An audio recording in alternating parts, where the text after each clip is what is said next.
So now we have a Dr. Seuss's sleep book.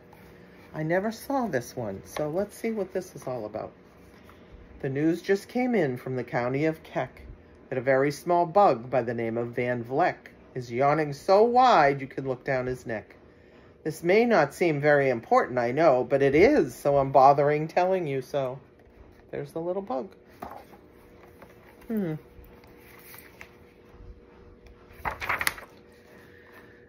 A yawn is quite catching, you see, like a cough. It just takes one yawn to start other yarns off. Now the news has come in that some friends of Van Vleck's are yawning so wide you can look down their necks. At this moment right now, under 7 more noses, great yawns are in blossom. They're blooming like roses. See them all? They're all yawning. Oh, goodness. The yawn of that one little bug is still spreading. According to latest reports, it is heading across the wild fields through the sleepy night air, across the whole country toward every whichwhere. And people are gradually starting to say, I feel rather drowsy. I've had quite a day. Look at them all yawning. It's true, though. It's contagious. Creatures are starting to think about rest. 2 bifferbaum birds are now building their nest. They do it each night, and quite often I wonder how they do this big job without making a blunder. But that is their problem, not yours and not mine. The point is they're going to bed, and that's fine. That's a big nest. Yes, it is. Sleep thoughts are spreading throughout the whole land. The time for night brushing of teeth is at hand.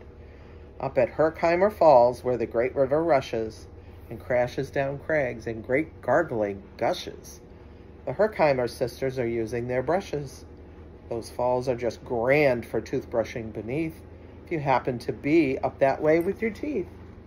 See? They're brushing their teeth right there, under the waterfall. That would be kind of cool. The news just came in from the castle of Krupp that the lights are all out and the drawbridge is up. And the old drawbridge drawer just said with a yawn, my drawbridge is drawn and it's going to stay drawn till the milkman delivers the milk about dawn. I'm going to bed now, so nobody better come around with a special delivery letter. See, the drawbridge is up. He's tired. Everybody's so tired. The number of sleepers is steadily growing. Bed is where more and more people are going. In Culpeper Springs, in the Stiltwalkers' Hall, the Stiltwalker sticks are all stacked on the wall. The Stiltwalker walkers have called it a day, and they're all tuckered out and they're snoozing away. This is very big news. It's important to know. That's why I'm bothering to tell you so. See all the stilts, and there's the Stiltwalkers. Goodness gracious. Way out in the west, in the town of Merced, the Hinklehorn Honking Club just went to bed. Every horn has been quietly hung on a hook for the night in its own private Hinklehorn nook. All this long, happy day, they've been honking away, and the Hinklehorn honkers have honkered themselves out. But they'll wake up quite fresh in the morning, and then they'll start right in Hinklehorn honking again. Here they are. Here's their horns. Cool. Yeah, they're Hinklehorn honkers. Everywhere creatures are falling asleep, the collapsible frink just collapsed in a heap. And by adding the frink to the others before, I'm able to give you the Who's Asleep score. Right now, 40,404 creatures are happily, deeply in slumber. I think you'll agree, that's a whopping fine number. My goodness. Counting up sleepers, just how do we do it? Really quite simple. There's nothing much to it. We find out how many, we learn the amount by an audio-teleo-tallyo count. On a mountain halfway between Reno and Rome, we have a machine in a plexiglass dome, which listens and looks into everyone's home. And whenever it sees a new sleeper go flop, it jiggles and lets a new biggle ball drop. Our chap counts these balls as they plop in a cup. And that's how we know who is down and who is up. There's the machine. Oh. Do you talk in your sleep? It's a wonderful sport. And I have some news of this sport to report. The world champion sleep talkers, Joe and Mo Redzoff, have just gone to sleep and they're talking their heads off. For 55 years now, each chattering brother has babbled and gabbled all night to the other. They've talked about laws and they've talked about gauze. They've talked about paws and they've talked about flaws. They've talked quite a lot about old Santa Claus. The reason I'm telling you this is because you should take up this sport. It's just fine for the jaws. And they're just talking away in their sleep. Do you walk in your sleep? I just had a report of some interesting news of this popular sport. Near Finnegan Fen, there's a sleepwalking group, which not only walks, but it walks a la hoop. Every night they go miles. Why they walk to such length, they have to keep eating to keep up their strength. So every so often, one puts down his hoop, stops hooping, and does some quick snooping for soup. That's why they are known as the Hoop Soup Snoop Group. There they are, spinning their hoops.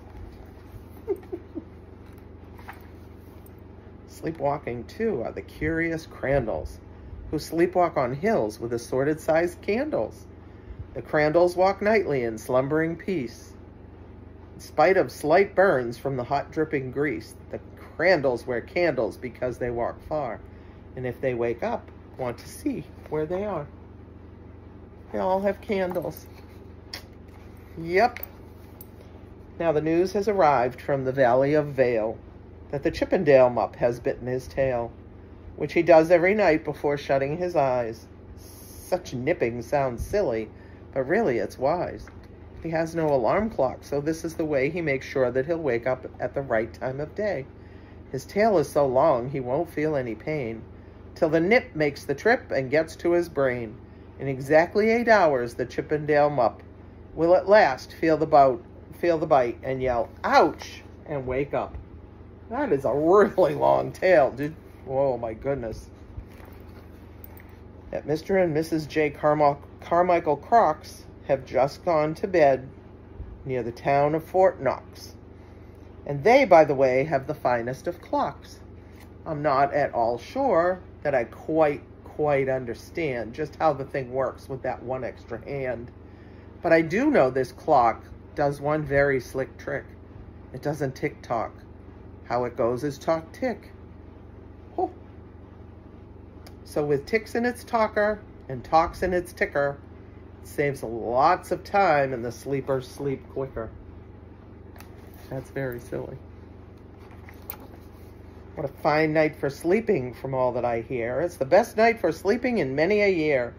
They're even asleep in the Zweiback Motel, and people don't usually sleep there too well. The beds are like rocks, and as everyone knows, the sheets are too short. They won't cover your toes. So, if people are actually sleeping in there, it's a great night for sleeping. It must be the air. See, it doesn't even cover their toes. Who has sheets that don't cover their toes? The Zweiback Hotel. It's a great night for snores. I just had a report of some boys who are tops in this musical sport. The snortiest snorers in all our fair land, and Snorter McPhail and his Snore-a-Snort band. This band can snore Dixie and Old Swanee River so loud it would make 40 elephants shiver. The loudest of all the boys is McPhail. He snores with his head in a 3-gallon pail. That would be really loud. So they snore in a cave 20 miles out of town. If they snored closer in, they would snore the town down. They're just snoring away. Do you know who's asleep out in Funa Laguna? 2 very nice Funa Laguna baboona. We've added them into our Who's Asleep count, which has grown to a really amazing amount. Exactly 8,808 creatures are now sleeping. Isn't that great? That's a lot of creatures sleeping. A jed is in bed, and the bed of a jed is the softest of beds in the world, it is said. He makes it from pom-poms he grows on his head. And he's sleeping right now on the softest of fluff, completely exhausted from growing the stuff.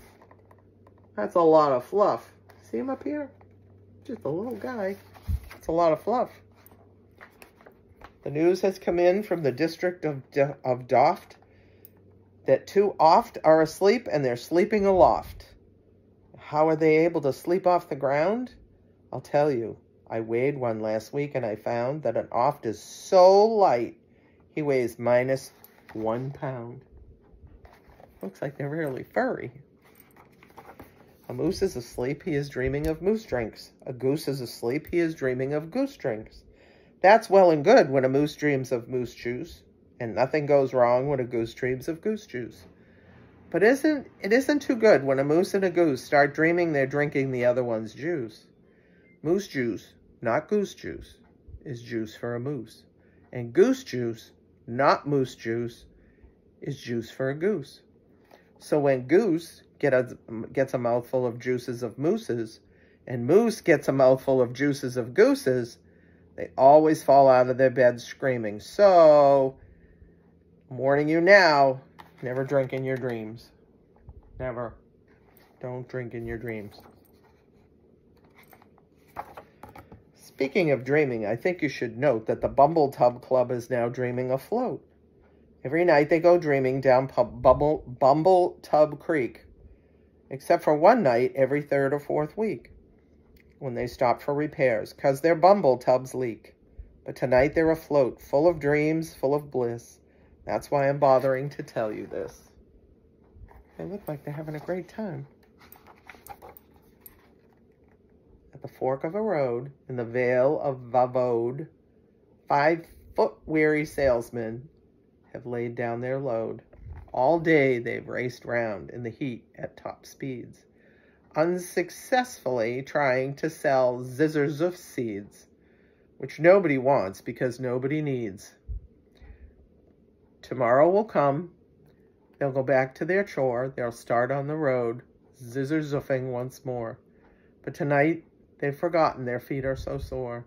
And that's what the wonderful nighttime is for. See them? Yeah. All those salesmen. Everywhere, creatures have shut off their voices. They've all gone to bed in the beds of their choices. They're sleeping in bushes, they're sleeping in crannies, some on their stomachs and some on their fannies. They're peacefully sleeping in comfortable holes, some even on soft-tufted barbershop poles. The number of sleepers is now past the millions. The number of sleepers is now in the billions. Oh my goodness. They're sleeping on steps and on strings and on floors, in mailboxes, ships, and the keyholes of doors. Every worm on a fishhook is safe for the night. Every fish in the sea is too sleepy to bite. Every whale in the ocean has turned off his spout. Every light between here and Farfoodle is out. And now, adding things up, we are way beyond billions. Our Who's Asleep score is now up in the zillions. Look at them all. Sleeping. 99 zillion, 9 trillion and 2 creatures are sleeping. So, how about you? When you put out your light, then the number will be 99 zillion, 9 trillion and 3. Good night. Sleep tight, babies.